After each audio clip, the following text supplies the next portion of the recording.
La Sala de Psico presenta ¿Dónde está mi cuerpo? Un podcast de infancia y psicomotricidad con Nuria Pérez.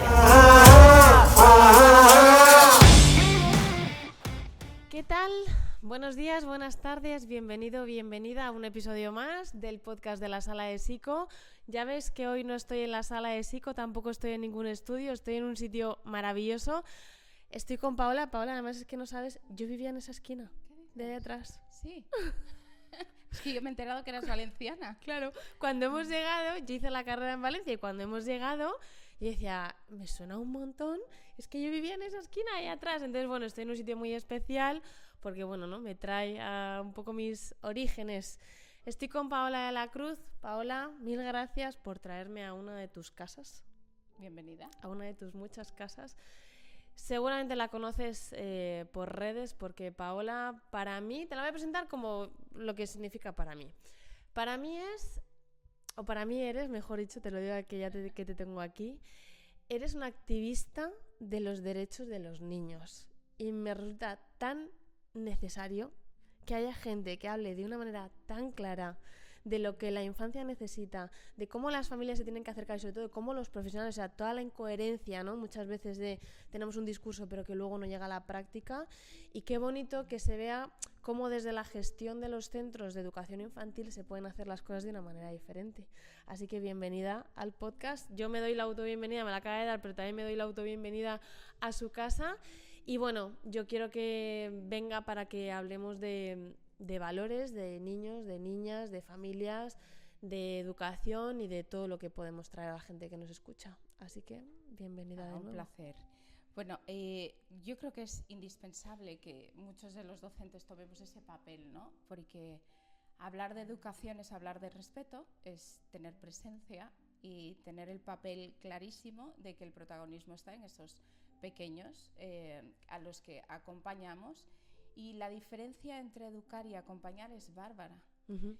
Dentro de ese perfil de docente, del compromiso que tengas con la infancia, está efectivamente algo que nos cuesta sacar a la luz y alguien lo tiene que hacer. Entonces, yo transmito en las redes, no por tener seguidores, sino porque hay cosas que tienen que cambiar. Y el compromiso con la infancia es que hay temas que son incómodos, pero en cualquiera de los casos la cadena de responsabilidad adulta tiene que autogestionarse y no trasladar esas incoherencias de las que decías tú uh-huh. a los niños y a las niñas, porque lamentablemente ellos no tienen la capacidad de expresarnos que hay cosas que como adultos no aceptaríamos. Eso es. Que si estuviéramos en la escuela como alumnos y alumnas, denunciaríamos a la escuela por una serie de cosas que no son correctas. Uh-huh.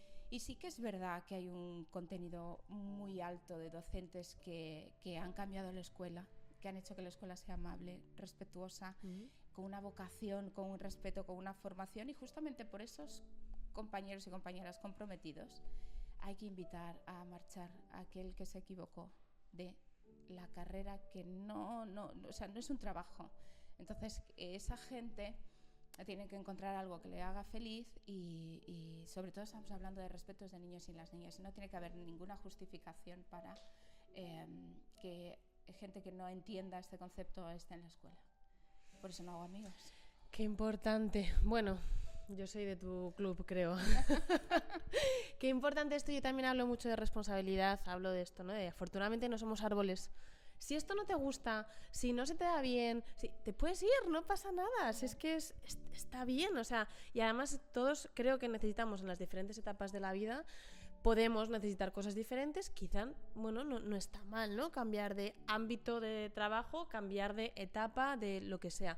Esto que hablas de vocación, yo ahora en la universidad con mis alumnos veo mucho cuando ellos hablan de vocación, es como de, es que a mí me gusta estar con los niños. Y digo, espera, sí, es necesario, pero la vocación es de servicio a la comunidad educativa, de servicio, o sea, tenemos que saber esto, ¿no? Porque luego dicen, no, es que eso, es que no está pagado, es que no nos pagan para eso, es que eso nosotros no lo tenemos que hacer.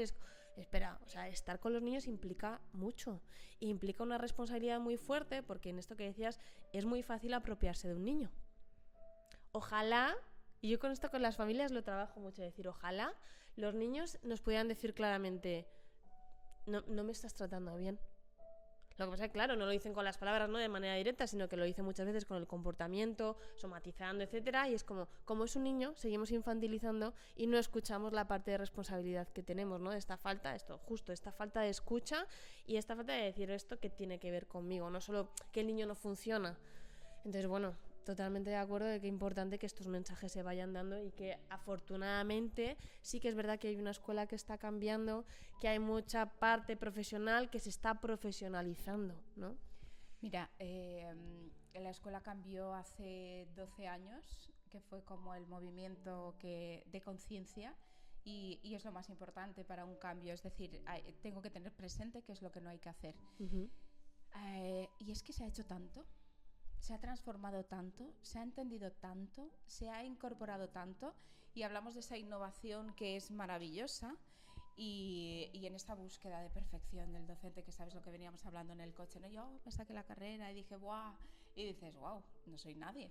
O sea, tener un título, estar autorizado, no significa estar preparado totalmente para estar delante de un niño y una niña. Y si no entendemos, efectivamente, vocación es necesaria, entrega, si quieres ser docente, tienes que entregarte en cuerpo y alma, sobre todo porque parece algo que se repite, pero es que es hacer humanidad, es estar con los niños, es trasladar modelos y patrones de conducta.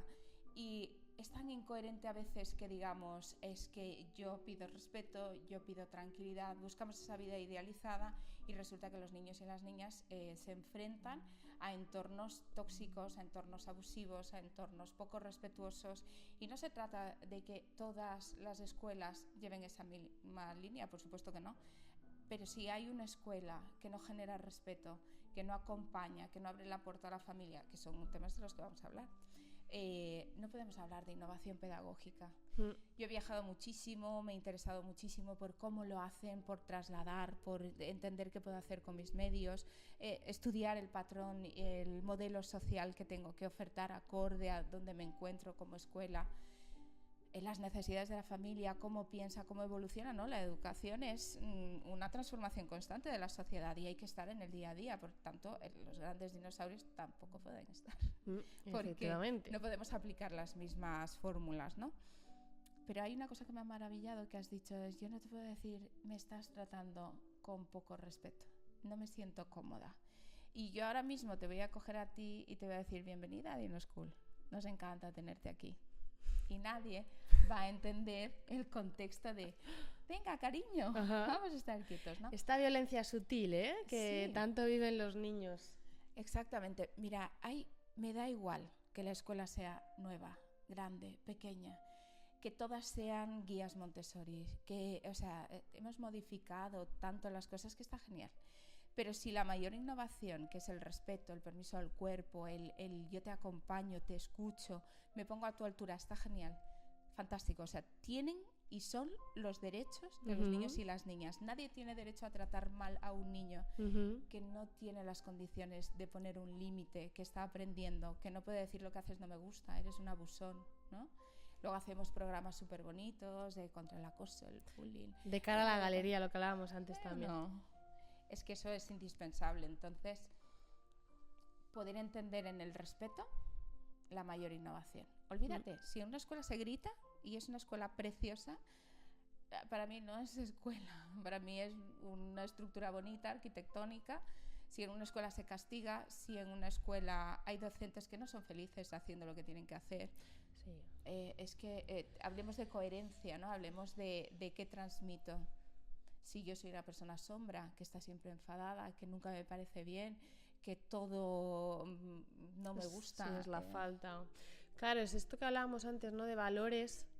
De también, cuando tú a alguien le preguntas por valores, te recita un montón de valores. Pero es decir, pero tú esos valores los llevas a la práctica en tu vida y para eso hace falta valentía. Muchas veces, porque claro, es difícil, o sea, lo tenemos ahí en el discurso. Esto también pasó con mis alumnos cuando la asignatura es organización de centros y estábamos hablando de valores en los centros educativos, la pizarra se llenó de valores, o sea, ahí podías ver sobre todo mucho empatía, escucha, pero luego ves cómo entre ellos y entre ellas se tratan mal, se hablan mal, no se respetan, no se comunican, el conflicto no se utiliza de una manera constructiva. Entonces yo les decía, a mí, a terapia, o sea, llegan muchos niños en muchas familias que la causa es mala praxis docente, porque hay una falta de valores, o una falta de valores también en la familia. Entonces, claro, yo no puedo decir, bueno, os habéis aprendido todos los valores, pero es que eso me lo puede dar el ChatGPT. O sea, no puedo girar la cara y mirar para otro lado y decir, es que no me sirve pensar a un futurible de cuando estéis en la escuela vais a tener estos valores si no los tenéis ahora. O sea, esto es algo que va en la persona. Antes también lo hablábamos en el coche de decir, es una manera de estar, es una manera de ser con la infancia. No solo estas competencias duras de tengo este título y todo esto que dice el título, sino estas habilidades blandas de cómo me relaciono yo con la infancia y con mis compañeras dentro del equipo, con las familias. Esto que decías de abrir la puerta a las familias o no. Hay un melón, sobre todo en el 03, es un temazo. Mira, wow. Te propongo un reto. Vamos a hablar o vamos a intentar contextualizar cosas que no tienen que pasar en la escuela. Nosotros tenemos una responsabilidad muy grande que es enviar a la escuela docentes. Uh-huh. Y eso es otro marrón muy importante, ¿no? Uh-huh. Y yo intento que se vayan guerreros con los derechos de los niños y las niñas e intento que identifiquen qué es lo que no es correcto, ¿no? Qué es lo que no te gusta a ti. El niño también quiere lo mismo para ti. Hablabas de abrir la puerta a la familia. Uno de los derechos más abruptos que cometemos en la escuela o que debemos cambiar por tener un lenguaje positivo es el inicio escolar, donde arrancamos en muchos casos a los niños de los brazos. Es verdad que estamos aprendiendo poco a poco, pero no es un proceso de adaptación lo que tenemos que ofertar al niño primariamente y a la familia. ¿Por qué? Porque necesitan un proceso de vinculación, de acompañamiento y de adaptación. Y esos tres conceptos son muy diferentes. Acompañamiento a ti como madre y al niño, porque vienes a tu segundo entorno, que es la escuela, claro, viniendo del primario, que es casa, y es donde el niño va a empezar esa palabra que nos encanta, autonomía. Autonomía en todos los contextos de la persona que está creciendo. Si yo niego la capacidad de que un niño pueda continuar de forma segura el inicio escolar, si yo arranco a un niño de los brazos, si no permito a esa madre a la que a veces llamamos histérica o sobreprotectora, que es horrible. Sí. Sin embargo, luego hablamos de proyectos de educación emocional, de lazos de apego y de vínculo. Sí. La escuela, muchas veces, y por suerte cada día menos, rompe el vínculo, rompe el lazo de apego. Sí. Primera agresión educativa, pedagógica, emocional. Claro, hablar de esto es no tener amigos en educación o no ser una persona muy grata. Es que lo tenemos que decir. Sí. Tiene que desaparecer, porque es un derecho. Sí, se nos llena la boca luego hablando de culturas colaborativas, cuando luego ves los proyectos educativos de centro y toda pues esta propaganda, ¿no?, que se hace. Esto se habla mucho cuando hablamos de participación. Dentro de la escalera de participación hay uno que es esto, la pseudoparticipación, que es como, sí, aquí las familias participan y entran, pero al final es como propaganda de cara a la galería otra vez. Pero claro, ¿qué espacio das a las familias para que tengan esa confianza, que el niño también se quede tranquilo cuando se queda contigo, como figura de referencia? ¿Y por qué se ve a las familias como rivales? Como decir, esta madre me molesta, o este padre no viene, pero ¿qué se está haciendo de una parte y de otra, ¿no? Para que también esta familia tenga confianza en ti. Mira, yo, Paola, esto lo veo mucho. A mí me llega información que a la escuela nunca llega. Y yo digo, ¿por qué? ¿Por qué? Es verdad que yo tengo otro tipo de formación y puedo hacer otro tipo de preguntas en el encuadre que yo genero. Pero digo, las tutorías, el espacio de tutorías. ¿Cuándo se tienen tutorías? ¿Para qué se tienen tutorías? ¿Solo cuando o te tengo que decir algo malo o te tengo que pedir algo? Pero hago reuniones contigo periódicas para conocerte, para darte, decir qué necesitas, para contarte cómo va la evolución de tu hijo, para que conozcas a tu hijo o a tu hija desde otro punto de vista, en otro espacio, en otras relaciones. Y yo digo, ¿por qué eso no se hace? ¿Dónde está? O sea, ¿qué resistencia tan grande? Entiendo que es una falla en la formación también, porque hay muchas veces que es como que no se sabe que se tiene esa posibilidad, ¿no?, desde la reflexión de uno mismo, pero, jolines, sí, luego se hacen cosas tan bonitas, o sea, se pueden hacer procesos de cambio tan bonitos, pero al final es como que se rivaliza entre una parte y se entran como en rencillas muy, pues eso, muy tontas entre adultos. ¿Y dónde cae? En el niño.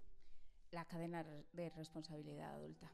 Mira, cuando decías, ¿por qué no abrimos la puerta? Porque en esta parte sí que es vocación, ¿no? El docente que se enfrenta a una ratio superada, a unas condiciones sin paralelas, sin acompañantes, con unas necesidades para una sola persona.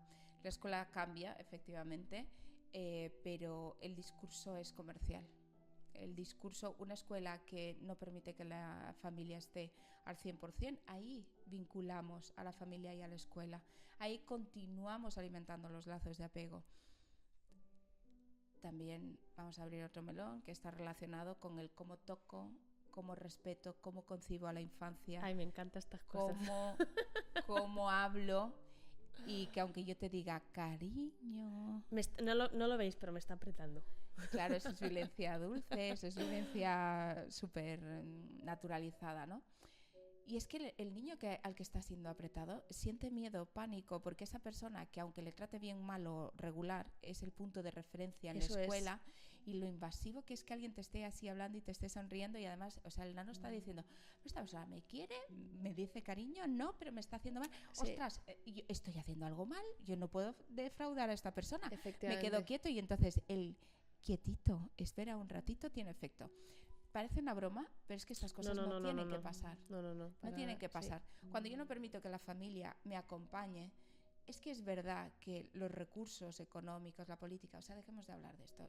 Ser educador es ser una persona creativa, que es verdad que la responsabilidad en la cadena de responsabilidad adulta, política, educativa, familia, docente, centro, es toda adulta. Y que lamentablemente, tenemos que ser conscientes, recae en el docente. Pero si yo como docente, que estoy por vocación creativo, abro la puerta a la familia, la implico. Nosotros tenemos un programa de inicio escolar que te vas a reír, se llama Abrazo Solidario. Es aquella madre, aquel padre que dispone de más tiempo y que se viene con nosotros. Las familias entran en septiembre y se van de forma individualizada solo cuando su hijo o su hija dice adiós mamá, adiós papá. No proyectas de forma adulta el tiempo que necesita cada uno de ellos, porque si nos vamos al origen de los tipos de lazo de apego, yo tengo que acompañar a esa madre y a ese niño o niña, y luego me vinculo. Claro. Porque tú como madre tienes seguridad en mí, que no me conoces de nada, no Eso tienes que esperar un año para decir, ay, pues mira, al final era maja. Eso sí, qué bien, qué suerte he tenido. Qué triste, ¿no? Que tengamos que tener suerte en si la persona que está delante de una de las acciones más importantes, que es educar a un ser humano, en la escuela hayan familias que se planteen o que digan que han tenido o no suerte con el docente. Y eso es una... No se pueden decir tacos, ¿no? Pero es que eso... Sí, ¿por qué no? Me parece aberrante. ¿Sabes lo que te quiero decir? Es horrible, sí, efectivamente. Aberrante. Yo también lo he pensado mucho, porque hay veces que los niños, o sea, y veo a las familias que a lo mejor es la primera o la segunda sesión y las familias se van tan tranquilas y el niño se queda tan tranquilo, que hay casos que no, que hay que hacer todo el trabajo. Y muchas veces me planteo decir, ¿qué hago diferente para que esto pase? Claro, que pues genera un encuadre, se genera una tranquilidad, porque además tanto la familia como el niño sabe lo que va a pasar mínimamente, con una flexibilidad, pero el encuadre siempre está claro, hay una estabilidad, se da seguridad. Entonces es lo que tú dices, o sea, cuando su madre y su padre, que son las figuras más importantes, se van tranquilos, entonces claro, pues el niño también se queda tranquilo y se puede trabajar. Yo también lo hablo muchas veces con las familias cuando les digo, si no estáis tranquilos con el cole, hay algo que tenéis que poder hablar. El otro día con una mamá me decía... Depende de qué cole. Claro. Depende de qué cole. Claro. Pero también pasa mucho que hay familias que no están contentas con su cole, y aguantan por un poco este factor suerte, de a ver si el año que viene que cambiamos de tutora o de tutor, o cambiamos de ciclo, y a ver si eso... Y yo les digo, que el tiempo es muy importante. Si veis que no, cambiadlo de cole. Claro, es que los amigos... No. O sea, va a volver a hacer amigos, va a volver a hacer amigas. Volvemos a un concepto de que el adulto proyecta o asigna posibilidades o elimina posibilidades. Entonces, la mayoría de reflejos, que es normal que como madre padre tengamos miedo, pues ahí está el acompañamiento que tiene que hacer la escuela. Claro. ¿No? Y es que la escuela no tendría que ser un lugar donde plantearte si marcharte o quedarte, porque toda escuela, indiferentemente de la estructura arquitectónica que influye, por supuesto, porque es un tema muy amplio, hay una cosa que no podría ser valuable o que no puede ser negociable, y es que la escuela sea amable, que acompañe, que respete. Y cuando cerramos la puerta a la familia, no respetamos. Aquí podríamos estarnos horas, ¿eh? Además es que fíjate cómo nos saltamos la ley. Es que todo esto lo dice la ley. Hombre, claro, la escuela amable. El niño y la niña no puede empezar la escuela con miedo, con pánico, arrancando. Es que es tan incoherente hablar de educación emocional cuando inicia la escuela con miedo, la familia con dolor, cuando en las aulas hay llanto, berrido y tal. Y lo fácil que sería... Mira, a nosotros nos encanta cuando las madres dicen, ¿y qué haces? ¿Cómo lo haces? Pues un pequeño truco, mira, vamos a utilizarlo. Cuando la familia entra a la escuela, la familia necesita acompañamiento, saber qué hace porque no es docente. Entonces, una cosa muy importante que hay que hacer es decirle a la familia que es otro educador o otra educadora. Entonces le dices, ponte delante, vamos a ir al patio, coge el agua, tráeme pañuelos, se ha escapado uno, ve corriendo detrás de él y la familia disfruta. Claro. La familia disfruta porque no te enjuicia, pero una familia sentada observando genera juicio. Déjale que participe y se convierta en el mejor fan que puedas tener, porque entiende lo importante y el esfuerzo tan grande que hace la familia a la hora de acompañar y la han liado, ¿no? No, no pasa nada. No. Bueno, es que como podéis ver estamos en el hall de la escuela y entonces, bueno, pues en 6 minutos yo creo que ya empiezan a... Podríamos invitar a una familia, mira, ahora que sería interesante. Ahora le preguntaremos qué le parece. Mira, voy a hacer un cambio que te va a encantar. Es además tu campo y yo quiero que me culturices. La escuela niega uno de los derechos y necesidades de los niños y las niñas, especialmente en la primera infancia, donde el niño conoce el mundo, se relaciona, aprende a ser autónomo mediante el movimiento. Uno de los mayores o de las mayores agresiones pedagógicas es esa educación comercial donde obliga al niño a que esté sentado cuando el movimiento forma parte de todo el primer proceso de un ser humano.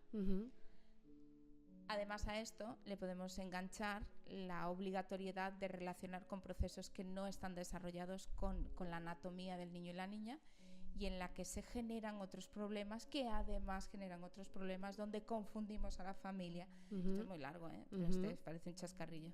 Y ponemos etiquetas a los niños cuando el origen está en que simplemente un niño de 0 a 6 años no puede estar sentado. Entonces digo que es hiperactivo, que es molesto, que tiene un trastorno de conducta, que es un maleducado, que la madre lo sobreprotege.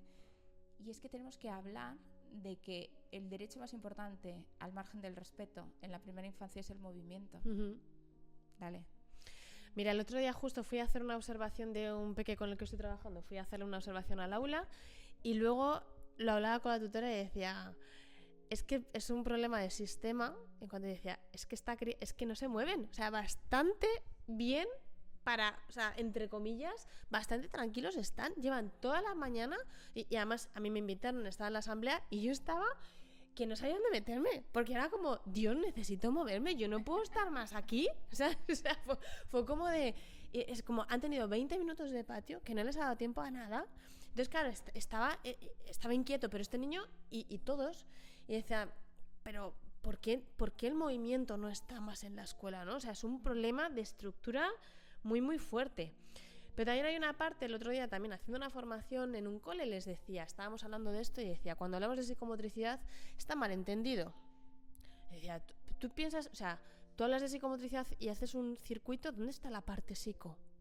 ¿Dónde está? O sea, porque no tenemos formación, porque intentamos hacer de todo y no llegamos a nada y quizás es muy importante formarnos en un ámbito y que la escuela sea plural en la formación. Sí, pero también hay una parte que es historia de la escuela, historia de la educación. Y yo les decía, os podéis plantear, o sea, cuando se hacía, los circuitos vienen de la educación física de base. Y esto es historia de la psicomotricidad, pero es historia de la escuela. Antes se pensaba que si tú dominabas el cuerpo del niño, dominabas el comportamiento del niño, adoctrinabas al niño, ibas a dominar eso, cómo se comportaba y sobre todo cómo aprendía. Eso es lo que se pensaba antes. ¿Por qué no está evolucionando nuestro pensamiento en cuanto la sociedad está cambiando? O sea, cuando se pensaba esto del cuerpo del niño, ¿en qué etapa social e histórica estábamos? En un momento de adoctrinamiento social. Ahora no estamos ahí. ¿Por qué no seguimos evolucionando? ¿Por qué nuestra mente sigue en un pensamiento cartesiano totalmente de cuerpo, pensamiento? Si dominas el cuerpo, dominas el pensamiento. Esto es como lo de mens sana in corpore sano. Es falso. Tú puedes tener ansiedad y tú puedes ir al gimnasio. Tú vas al gimnasio, pero sigues teniendo ansiedad, como no hagas terapia o no hagas algo para esa ansiedad. Es decir, no es totalmente correlacional. ¿Qué ocurre cuando se hace psico, cuando se da un espacio al movimiento? Es que no solo se da un espacio al movimiento, se da un espacio al niño. Entonces, claro, toda esta parte afectiva, emocional, relacional, social, también se le está dando cabida. Entonces, no es solo lo motor. Y obviamente, yo siempre digo, a mí lo que tiene que ver con la motricidad me lo hace la sala. Pero claro, me lo hace la sala conmigo. Pero yo no hago circuitos, yo no hago entrenamientos, yo no hago... No, es verdad que hay toda una parte, el juego sensorimotor está muy... Y siempre digo, el pobre Piaget, si levantara la cabeza diría, me voy otra vez. Me voy otra vez, digo, ¿por qué se ha entendido tan mal del juego simbólico? Entendemos lo que es el juego simbólico, entendemos que para hablar de juego simbólico necesitamos la palabra, que antes estamos en el presimbólico, que él habló del periodo sensorimotor. ¿Dónde está el juego sensorimotor? No comprendemos el juego sensorimotor, no hay espacios de juego sensorimotor. Entonces, como no terminamos de comprender la importancia que tiene la construcción del cuerpo, pero no solo el cuerpo mecánico, de la habilidad.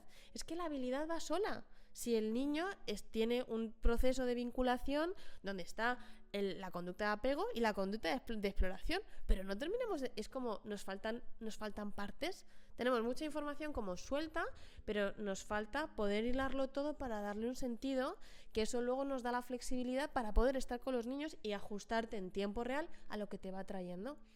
Pero... Mira, dicho dentro de esa historia de la escuela, es que todo va cambiando. Hay parte de la metodología que no cambia, de la manera de mirar, de educar, porque ahora se está incorporando el acompañar, ¿no?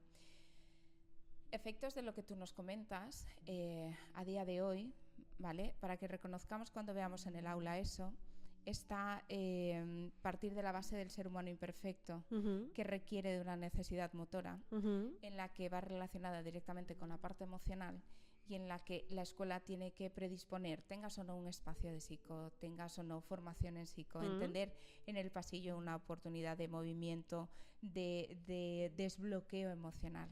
¿Dónde está el desbloqueo emocional? Si hablamos de la relación de la necesidad del movimiento más el trabajo emocional, es aquel pequeño ser humano imperfecto que no sabe cómo se llama eso que le enfada, eso que le entristece, esa obligación de una escuela rancia que le dice tú estate sentado cuando yo necesito subir y bajar, volver a subir y bajar, volver a subir y bajar, porque estoy entendiendo el mundo mediante el movimiento y estoy viendo cuáles son mis habilidades, mis competencias y para qué soy bueno. Además me estoy relacionando porque los niños y las niñas no hablan solo de forma verbal. Si yo te hago esto, te estoy diciendo jugamos, claro. Y si yo te hago esto, te estoy diciendo que me enfada.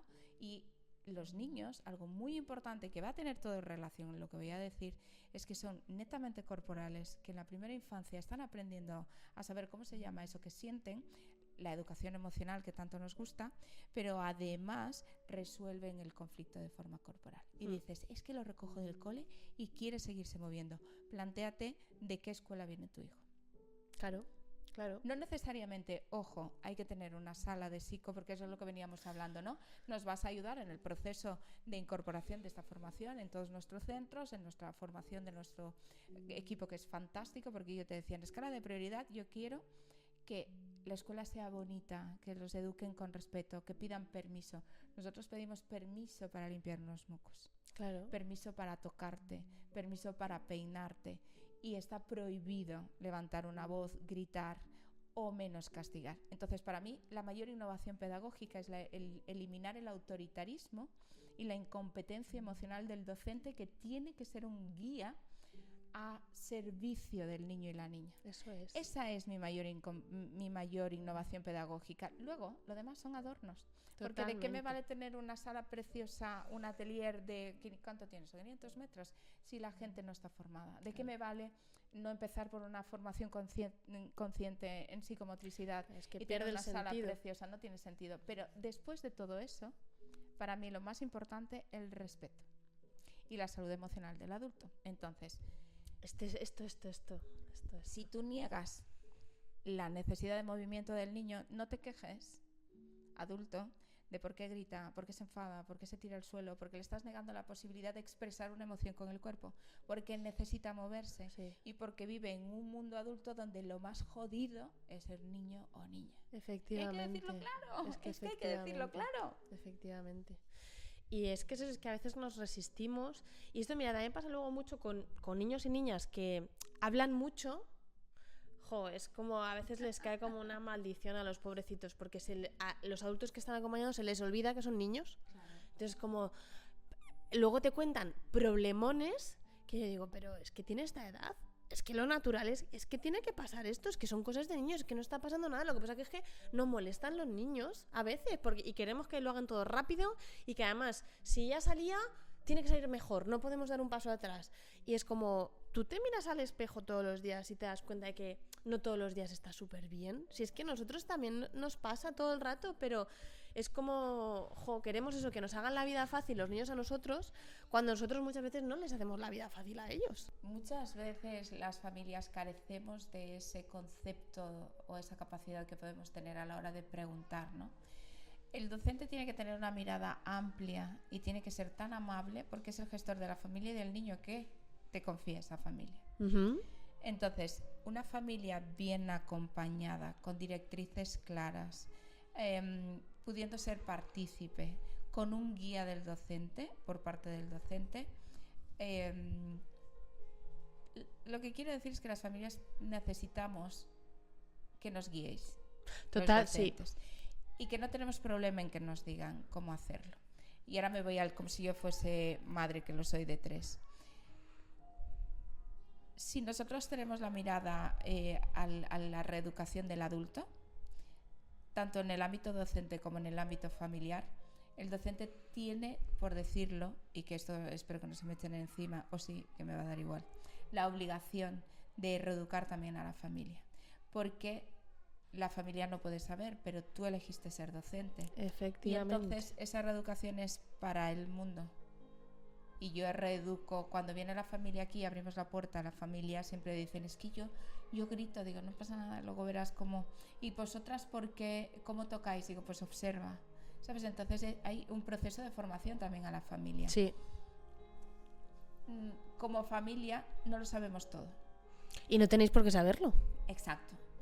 Pero como docente tengo la obligación de, con empatía y respeto, decirte que quizá esta es otra forma y que mi fórmula no es la más idónea o que tú no lo estás haciendo mal como madre, pero que a mí me funciona. Y una fórmula familiar a veces no se puede trasladar a la escuela, una fórmula escolar no se puede trasladar a la familia. Pero creo que el truco está en la conciencia, en saber que no todos lo sabemos y que todos queremos aprender.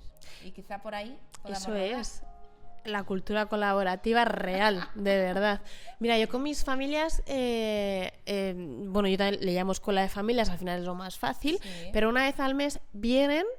El año pasado eran talleres más como rollo informativo, pero ya ves que yo hablo mucho, yo me puedo tirar una hora y media, que yo decía, buscáis información en redes sociales, a veces puede funcionar bien, otras veces puede ser muy peligroso, porque venían muy contaminados con un montón de cosas y había familias que llegaban con la cabeza como un bombo. Decir, es que he escuchado al otro y al de la moto, me he leído 47 libros, pero nada se me ajusta a mi hijo. Entonces, ¿qué ocurre?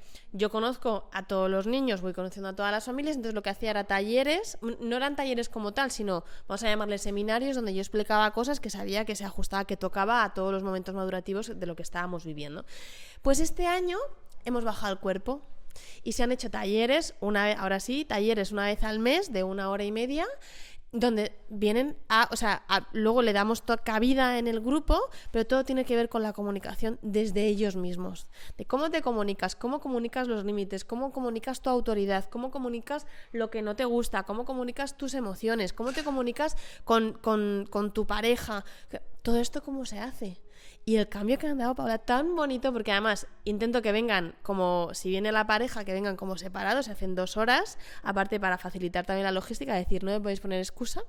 Es como, os turnáis al peque y además es como salís de vuestra zona de confort y conocéis a otras familias y escucháis que también hay otras familias que a veces están igual de jodidas. Esto de, es que esto solo me pasa a mí, lo estoy haciendo mal. No, es que no tienes por qué hacerlo bien porque nadie te ha enseñado. Entonces, generar estos espacios para las familias lo agradecen tanto. Yo me voy a trasladar al ámbito de la familia porque criar es tan difícil. Es que es muy difícil. Paridos, mismo padre, misma madre, educados exactamente igual. O sea, tener hijos es un marrón. Y estamos idealizando tanto la crianza y poniendo tanta expectativa y tanta perfección que las familias no somos perfectas. Claro. Los modelos heredados de educación complican. Hay una necesidad de edúcame, dime cómo lo puedo hacer por parte de la familia. Sí. Y quitarse el legado del autoritarismo, el porque yo lo digo, el silencio, el habla del adulto, el niño que no es niño y que es aquello que está ahí, que no tiene derecho a hablar o a opinar, quieras o no, nos ha marcado en los modelos de crianza que estamos repitiendo. Somos la primera generación de madres conscientes que no saben hacerlo todo perfecto, pero tienen toda la voluntad por hacerlo. Y eso va a dar un antes y un después en la sociedad. También estamos eliminando el ataque a la madre que prefiere preguntarle cómo te encuentras y que no es ridiculizada porque quiere trabajar en su hijo, quiere decirle, darle espacio para que diga me siento de tal manera, necesito esto. Y hay muchos expertos que determinan y refuerzan que el camino del respeto y el amor es lo que hace que un ser humano sea el mejor ser humano y que luego se comporte de forma respetuosa, amorosa y educada con otros pequeños seres humanos, ¿no? Si entendiéramos que el cuerpo es un canal comunicador y que yo puedo determinar mi autoritarismo sobre ti o mi contexto de acompañamiento o de te respeto o te doy las gracias por estar aquí y que con la mirada hablamos, habría muchos campos a desarrollar, pero como madres también tenemos que tener expertos que nos guíen y nos acompañen, ¿no? Sí. Yo, por ejemplo, siempre digo casa de herrero, cuchillo de palo. Yo levanto el teléfono y tengo la suerte de tener, pues, esto que no sé, ¿cómo estás? Échame un cable. Y llamo a amigos que son grandes expertos, tienen unas redes gigantes, y me dicen, no me lo puedo creer, Paula, pero si yo te debería preguntar a ti, y yo siempre digo, no, porque en este contexto yo soy madre y quiero saber de ti, dame tu opinión. No voy a decir el nombre porque lo llevo frito. Y entonces me dicen, no puede ser. Sí, sí que puede ser. Es importante generar una red comunitaria de familias donde pongamos en común que criar es iba a decir un taco, es eso. Es difícil, es muy complicado. Y gestionar una sociedad de la productividad donde el ser humano pasa a segundo plano y donde ser madre o padre parece uno de los desafíos más grandes en una sociedad que no cobija a la familia. ¡Ostras! Y ya no te digo emprender. Claro, conjugar todo eso requiere de un proceso de empatía social en el que entendamos que la escuela es el nicho de la educación, que la educación no viene de casa, sino que la compartimos, que la sociedad participa en ello, que la familia está transformándose, que necesitamos muchas cosas para ser no los mejores padres ni las mejores madres, sino buenas personas que educan a buenas personas, que hay cosas que en la escuela tienen que cambiar, que tenemos que tener un compromiso social, y todo determina en el mismo lugar, que es que la educación es patrimonio social. Efectivamente, sí, totalmente. Y además también entender que hace falta tiempo en cuanto a que muchas veces a mí me ocurre con las familias, sobre todo cuando están en dificultad, que te dicen, ¿y ahora qué tengo que hacer? Y cuando la respuesta es, no tienes que hacer nada más que lo que estás haciendo. Pero se necesita tiempo. Es decir, claro, lo queremos todo rápido, queremos que los niños crezcan súper rápido según nuestras expectativas, y que lo que nos funcionó ayer de chiripa nos siga funcionando. Y es como, no, tienes que poder entender el momento madurativo, qué es lo natural de cada momento madurativo, qué es lo natural de ser niños. Y antes tú le decías, hay niños a los que se les hace muy difícil ser niño. Totalmente. O sea, tenemos una infancia muy idealizada, muy Disney, pero hay muchos niños que lo pasan muy mal siendo niños. Entonces, este acompañar y este decir tiempo, paciencia, temple, estabilidad, bueno, a lo que venga lo vamos, no perfecto, sino lo vamos gestionando. Pero de eso lo queremos todo rápido. Yo lo veo sobre todo mucho en situaciones de separaciones, de divorcios. Y cuando yo a la familia le digo, ahora mismo estás en la cresta de la ola, estás hasta aquí de mierda. Y es como, búscate el hueco suficiente para ver y poco a poco, o sea, también date chance de que muchas veces como adultos no lo estamos pasando bien, pero intentamos que sea como todo perfecto para los niños. Es como somos humanos y en la vida pasan estas cosas. Y la vida es una gincana que cuando no te pasa una cosa te pasa otra. O sea, muy poca, también hay una parte de actitud, pero también hay otra parte de sistema y otra parte de posibilidades, de privilegios, etcétera, pero muy pocas veces el poder decir, estoy bien. Siempre hay cositas, siempre van a haber cositas. Y en los niños siempre hay cositas. Pero estas cositas, como, bueno, son cosas naturales. Pues es que estamos vivos. Y cuando estás vivo, accionas, te mueves, te relacionas y pasan cosas. Gracias. Entonces, esto, ¿no? De decir, la infancia es un activo social que tenemos que proteger por todas las partes y que nos tenemos que ayudar si es que estamos todos en la misma. Mira, un proceso delicado como un divorcio, donde la emoción de todas las partes es delicada, donde tú dices la cresta de la ola, que es lo peor del adulto, ¿no? Cuando se siente herido, cuando tiene que gestionar o dejar de separar una vida, y luego hay un proceso de fracaso y todo esto, hay una dificultad muy grande, ¿no?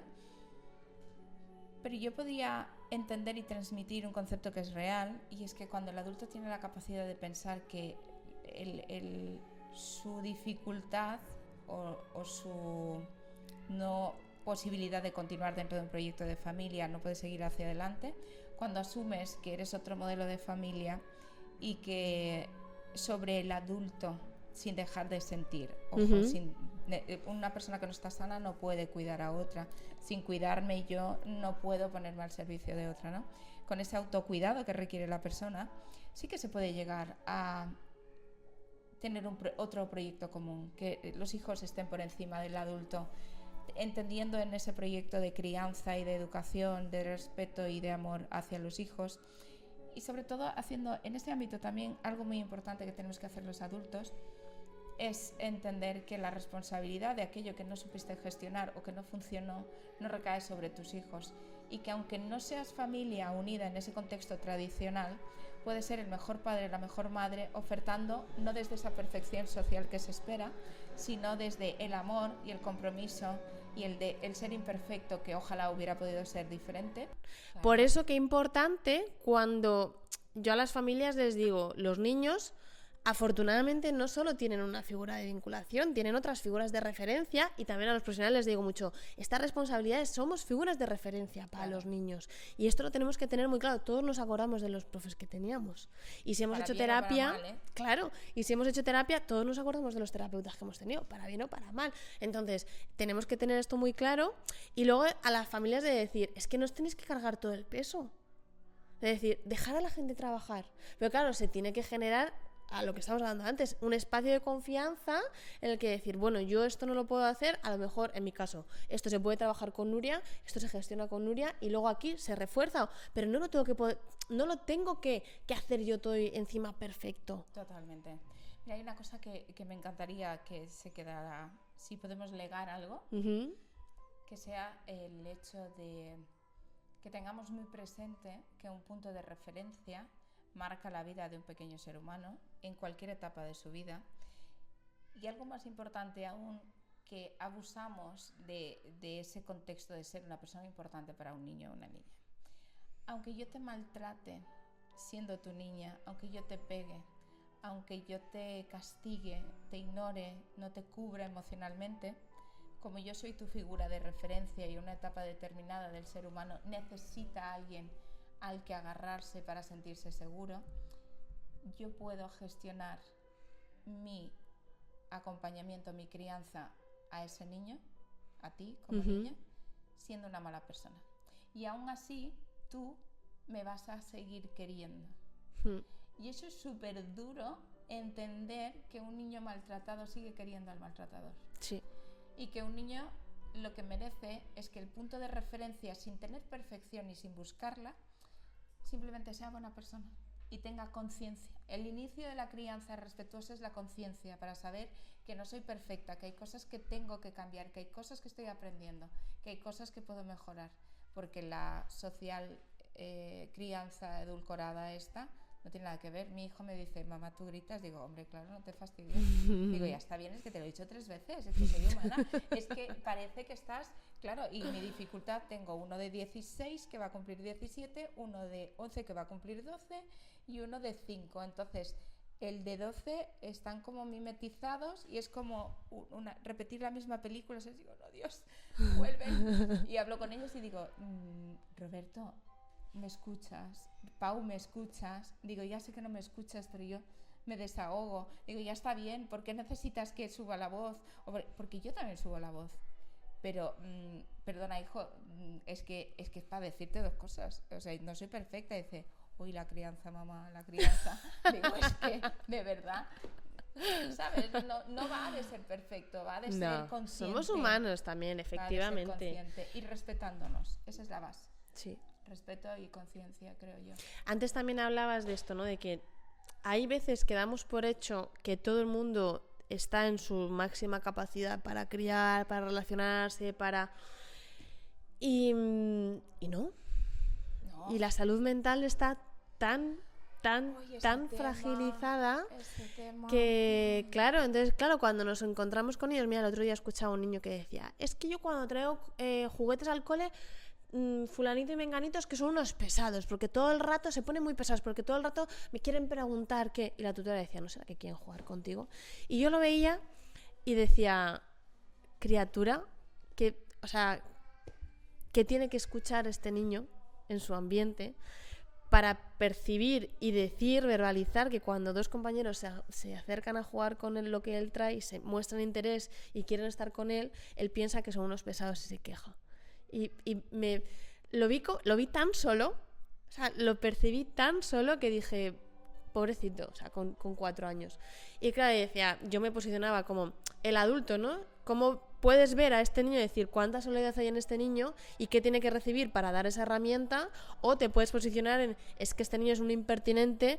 Tú no eres impertinente con 4 años. Hay el juicio, ¿no? Eso que deberíamos eliminar. Y esta toma de distancia de decir, ¿por qué me molesta este niño? ¿Por qué me resulta impertinente? Este niño no es impertinente, te está mostrando las herramientas que tiene. Entonces, si tú tomas distancia y cambias tu posición, ahí es cuando puedes acompañar y cuando le puedes dar una figura puede ser una figura de referencia alternativa, con herramientas alternativas que sí le sirvan para estar en el mundo.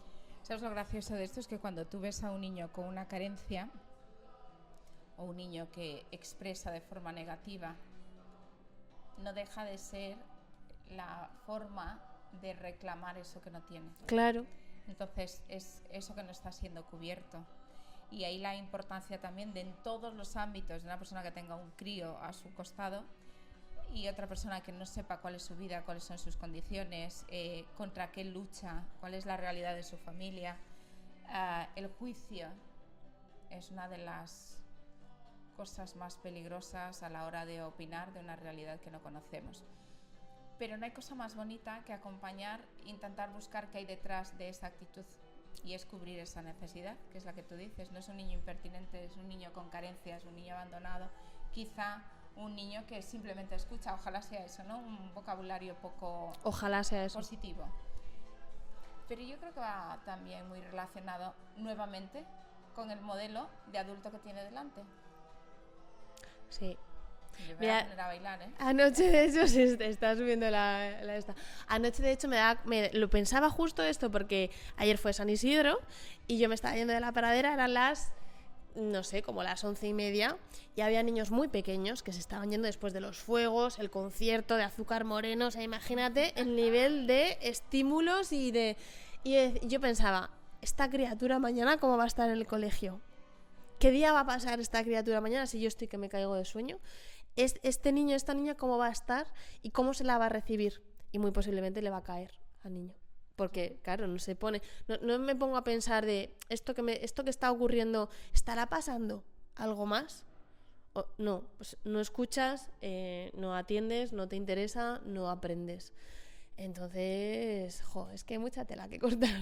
Pero tú imagínate que en ese contexto de no saber cómo ha pasado un niño, a la escuela que vas a ese niño o esa niña es una escuela que antes de plantearse que tiene que hacer la actividad se preocupa en ese lenguaje que ya es diferente cuando te vas a poner malito, con ese abrazo o esa conducta que no repites a la hora, porque al fin y al cabo que tengamos 10 o 15 o 20, nosotros sabemos hasta qué quiere decir esa forma de caminar, cómo nos saluda, esa rutina, ¿no? Ese vínculo que tienes como educadora.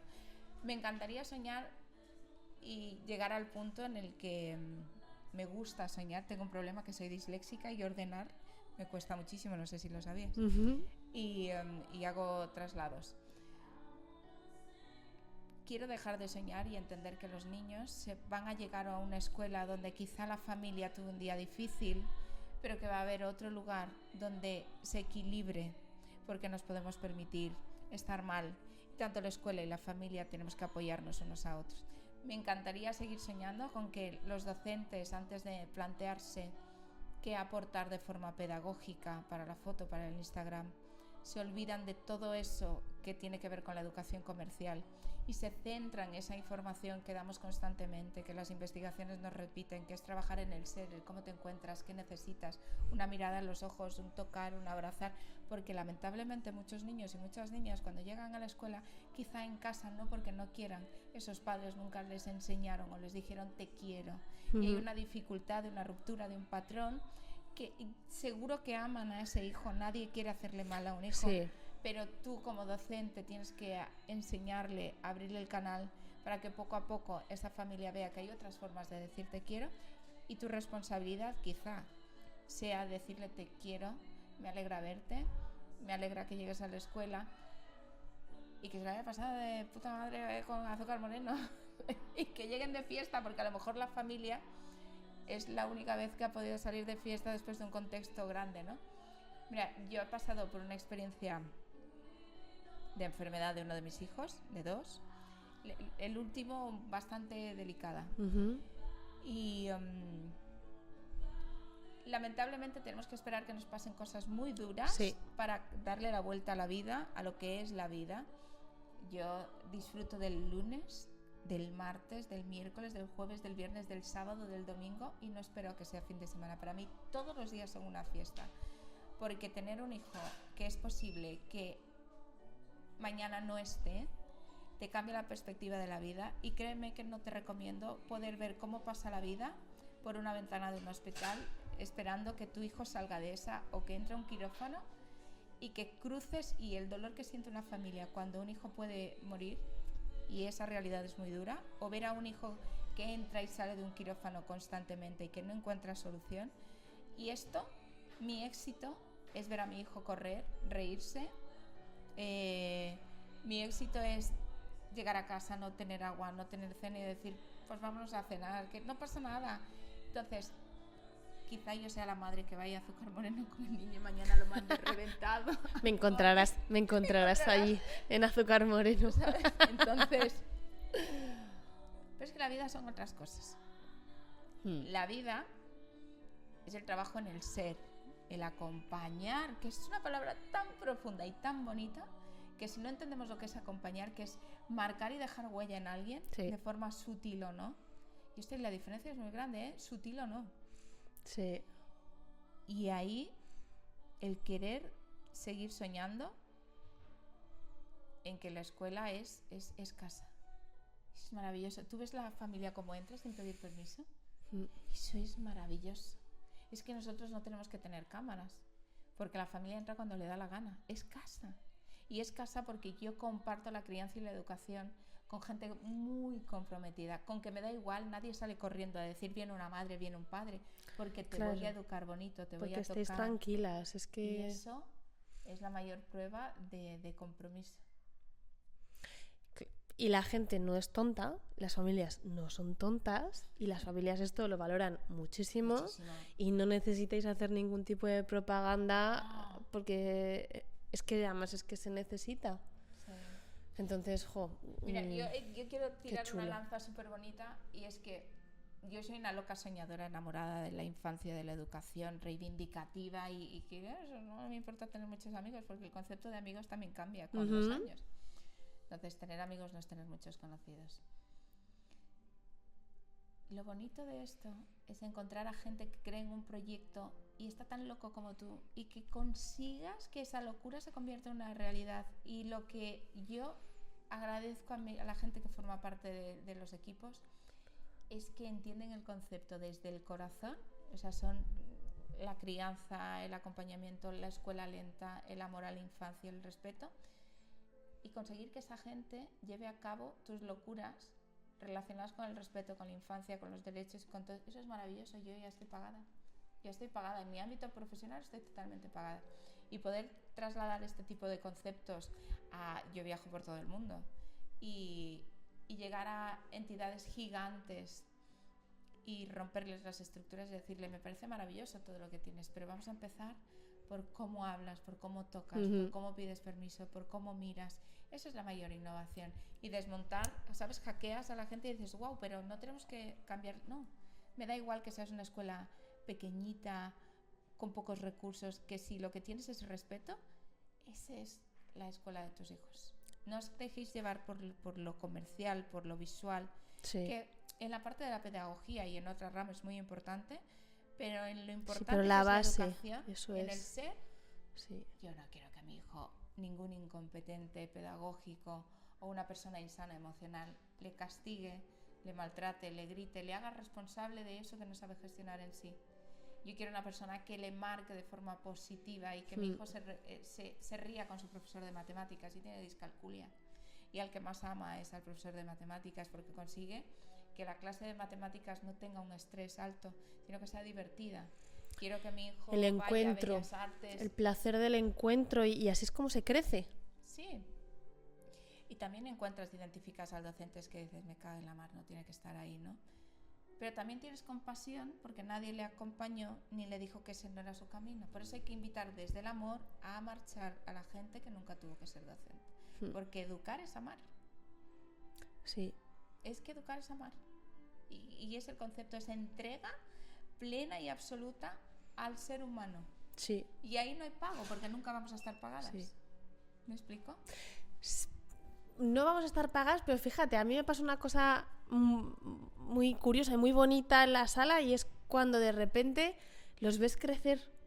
Como cuando estás viendo una planta que de repente se le abre y es como de... ¡Oh! Sí. Acaba de pasar. O sea, es como... Te voy a plagiar. ¡Wow! Sí, es como de... Y lo acabo de ver y acaba de pasar conmigo. Es como de... ¡Qué chulo! O sea, pero...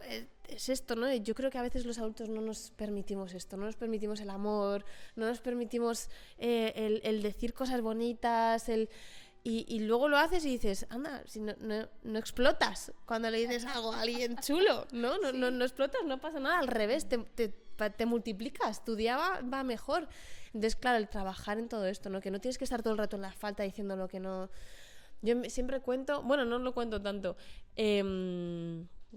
a mí me dicen que soy muy perfeccionista, muy exigente, muy tal. Y yo me creo una persona bastante flexible y además bastante disfrutona del proceso. Pero sí que es verdad, a mí me marcó muchísimo. Una vez mi padre me dijo, porque tenía unas notas delante y yo había sacado muy malas notas, había suspendido mucho. Pero en inglés había sacado muy buena nota. Y entonces yo le estaba diciendo, pero tengo un 8,5 en inglés. Y decía, ya. Pero es que has suspendido mucho. Y yo, ya, pero tengo un 8,5 en inglés. Y entonces dijo, ya, pero es que se dice lo que está mal, porque lo que está bien es así como tiene que ser.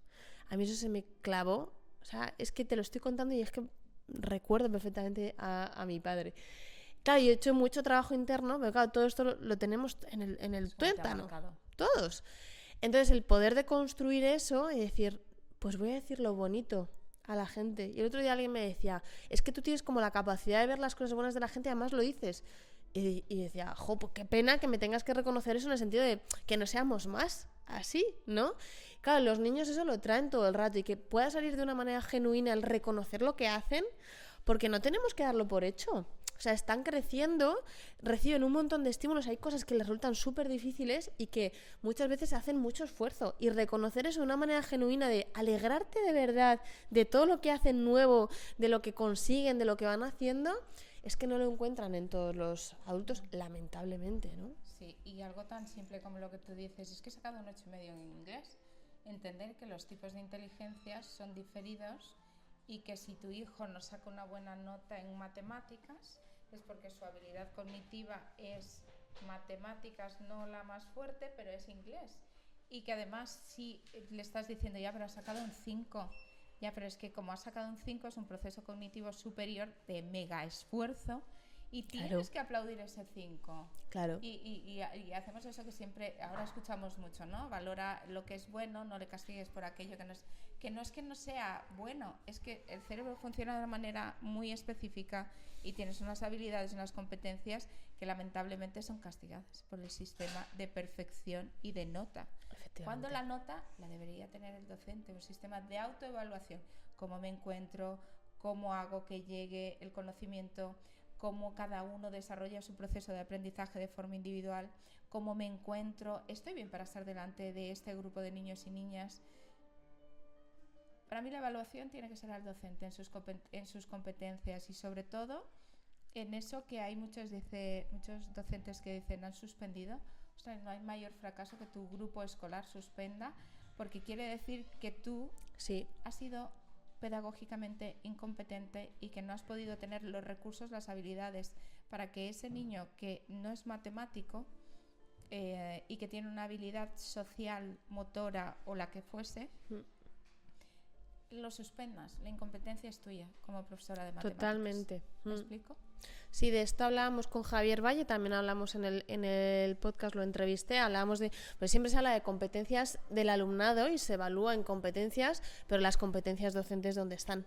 Nadie habla de competencias docentes. Y es que a lo mejor nos hacen falta de forma regular un test psicológico que valore nuestra salud emocional, mental, un test de competencias y de actualización metodológica, un test de X ámbitos difíciles de decir, y es que aquí hay que existe en la escuela, y esto ya es terrorífico, y la evaluación tiene que ir al adulto, y más si es docente. Sí, efectivamente. Así de claro. Así de claro. Las enaguas de la educación tienen que airearse. Bueno, yo confío, Paola, en que estamos en el camino, ¿no? En el camino. Así sea. Así sí que estamos. Por eso hay que valorar muchísimo el cambio de la escuela que lo ha hecho ese docente sin recursos, ese docente que se va y se forma, ese docente que está el sábado en una jornada larguísima, ese docente que sin tener recursos, tener una ratio súper alta, hace que su aula sea maravillosa, que hace que otros se sumen. Por eso hay que valorar cómo ha cambiado la escuela y por eso hay que invitar a aquel que hace que sea pesado ese cambio, aquel que no entiende en la educación un privilegio. Mira, a mí, no sé si la conoces, Marisa Moya, que es una de las referentes más grandes de la disciplina positiva. A mí lo que me encanta de ella es que lo primero que te cuenta es decir, mira, yo tenía una guardería. O sea, lo hacíamos todo mal. Y hemos hecho un cambio de mucho esfuerzo, de mucho tiempo, y ahora estamos, y es como, lo cuenta con tanta fuerza y con tanta humildad que dices, es que por ahí, es que nadie nace aprendido. No, por favor. Pero tener esta humildad y esta conciencia de decir, no lo estamos haciendo bien, vale, ya, ahora, no caigamos en la indefensión aprendida de, es que no tenemos formación, bueno, yo tampoco tenía formación. Mira, yo vengo de esto que mi padre me decía, es que, bueno, ¿sabes? Me la busqué de decir, queremos hacer las cosas de otra manera, vamos a hacer cosas de otra manera, porque se puede, porque no hemos nacido aprendidas, pero ahora es un curro, porque claro, es una responsabilidad. Pero por otra parte también los niños y las familias son muy agradecidos luego, o sea, hay muchísimo agradecimiento y se ven cambios, se ven que las cosas se pueden hacer de otra manera. Entonces, bueno, pues desde aquí hay esto, ¿no? El empuje a que sigamos. Sí, y sí que se puede. Y yo lo reafirmo, la escuela ha cambiado muchísimo. Afortunadamente. La escuela ha cambiado y es cada día una realidad. Estamos cambiando la mirada, sí, es verdad. Y yo, bueno, me salí, pero estoy muy dentro también de la escuela. Ahora incluso más, y es otro ahora como mis objetivos con la formación docente, que ya salgan de la universidad de otra manera. Que vean la realidad, las diferentes realidades que luego se pueden encontrar. Así que, Paola, estaríamos horas, ¿eh? Horas, ¿eh? Habíamos dicho 40 minutos. No sé cuánto llevamos con la pausa, pero bueno. Un placer. Un placer, sí, totalmente, por muchas más. Pues así sea. Además que la terreta es tuya. Vine cuantas veces vulguis. Aquí, madre mía, qué fuerte. Qué guay, qué guay. Sí, bueno, la próxima es en Madrid. Así sea. Voy prontito, que lo sepas. Pues mira. Mil gracias, un placer enorme y nada, seguimos construyendo. Así sea, compartir. Gracias, Bonita. Nada, ya cerramos, nos despedimos de esta, ha sido una conversación estupenda, espero que la disfrutes tanto como nosotras porque estaríamos aquí horas. Yo me quedo encantada con volver aquí, que sí, efectivamente son raíces y nada, nos seguimos viendo, nos seguimos escuchando, un abrazo enorme. Has escuchado ¿Dónde está mi cuerpo?, el podcast de la Sala ESICO. No olvides contárselo a todo el mundo y volvernos a escuchar. Muchas gracias.